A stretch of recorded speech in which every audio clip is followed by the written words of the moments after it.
describe the shot on 18, the second shot? Yeah, I got a decent line in the rough over there. It was still on the downslope, but I took kind of the line more towards the pin to where if the ball didn't come up out of the grass, it was wasn't gonna have to deal with that cross bunker. And fortunately, I was able to hit it hard enough to where I got the height I needed to, and got a 4-iron up there on the green. I don't know how much you look, and I know it's Thursday, but was it at all weird on a Thursday, not only just to start with a 2-shot lead, but at one point to be up by 6, and all of a sudden you're down to 2, which you hadn't really done anything wrong, and it's still Thursday. Was that weird? Yeah, I didn't know any of that, but I'm sorry. Make it up, Scotty. Yeah. No, I really didn't pay much attention to the leaderboard. I know that I got off to a pretty good start today, and Patrick kind of struggled, so I figured there was maybe a lead just because he was the closest one to me, I think. But after that, I didn't really pay much attention to what was going on. I was just trying to go out and shoot a good number. What club did you hit on the par 5 that used to be 15 back in the day? 3-iron. Driver 3-iron. Okay. Yeah. So, Scotty, you mentioned it a little bit weird, the 2-shot lead under the scoring system. You've now more than doubled it. What's the reality like, and how are you managing that? Well, when I'm on the golf course, I'm just trying to go out there and do my best. I'm not looking at leaderboards. I'm not looking at any of that other stuff. I'm treating it like a 4-day event, and just like any other one, I'm going to go out there and try and put myself in position to win the tournament. And for me, that means this week ignoring the leaderboards because I started with the lead. If I started at 2-3 under, it would be a bit of a different story. It would kind of be the chasing mentality. But out here, I'm just kind of going out and trying to do my best and keep my head down. You've already had an amazing year, a year to live so long in the memory. Your first career major, the Masters title. How badly do you want to win this event, the FedEx Cup, to really cap off the icing on the cake on an amazing year? Yeah, it would definitely be the icing on the cake for the year. I've played some tremendous golf this year at times, and overall I've had what I feel like is a great year, and just going to try and keep it rolling this week. What do you think allowed you to bounce back quickly from the miscut in Memphis? I really wasn't playing bad.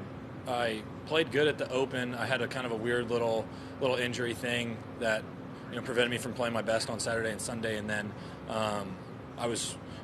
if not for that, I would have felt like I had a really good chance to win the tournament. And then going into Memphis, I just had one really, really bad day. I don't know what happened. I have no idea. So kind of just put out of my mind, and I got into Wilmington and got some good work in, and then had a solid week last week, and had a good start to the week this week.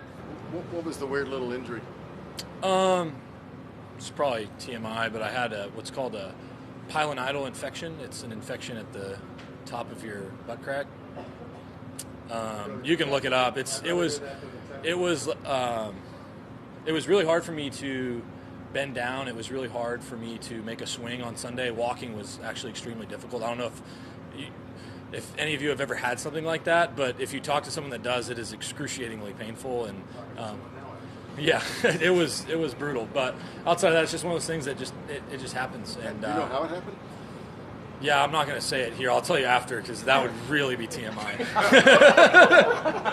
But yeah, I didn't ever really plan on telling anybody. It's kind of one of those things you just kind of put on the back burner, and it's stuff that happens. Guys deal with injuries over the course of the season, and that one kind of just popped up at a wrong time for me when I was playing really well. And but overall, I just. How long did it take you to get over it?